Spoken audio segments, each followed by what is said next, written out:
జగిత్యాల భూపాలపల్లి జిల్లా కేంద్రంలో మాజీ ప్రధాని రాజీవ్ గాంధీ 82వ జయంతి వేడుకలు ఘనంగా నిర్వహించారు. ఎమ్మెల్యే గంట్రా సత్యనారాయణరావు రాజీవ్ గాంధీ విగ్రహానికి పూలమాలలు వేసి నివాళులర్పించారు.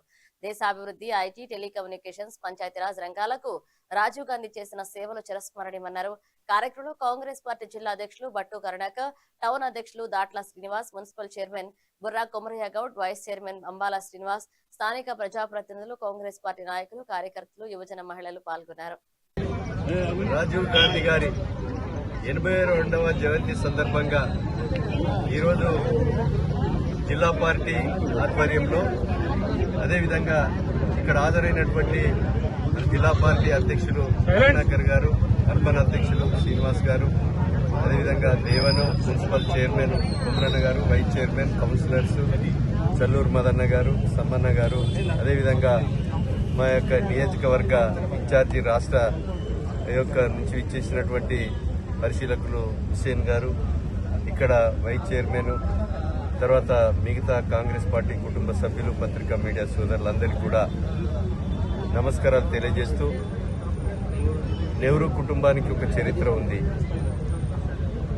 ఈ స్వతంత్ర పోరాటంలో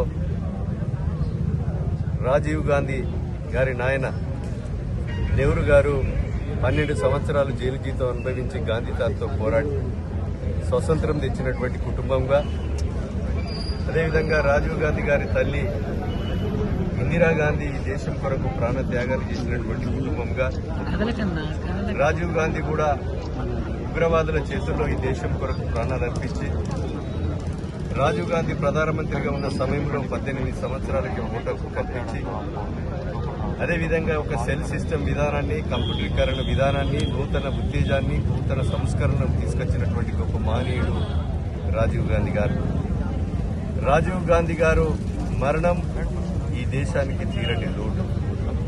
వారి ఆశయాలను సాధించడానికి వారి సతీమణి శ్రీమతి సోనియా గాంధీ గారు యూపీఏగా చైర్మన్గా ఉండి బడుగులకు, పేదలకు 100 రోజుల పనిని తీసుకొచ్చినటువంటి గొప్ప మహనీయురాలు.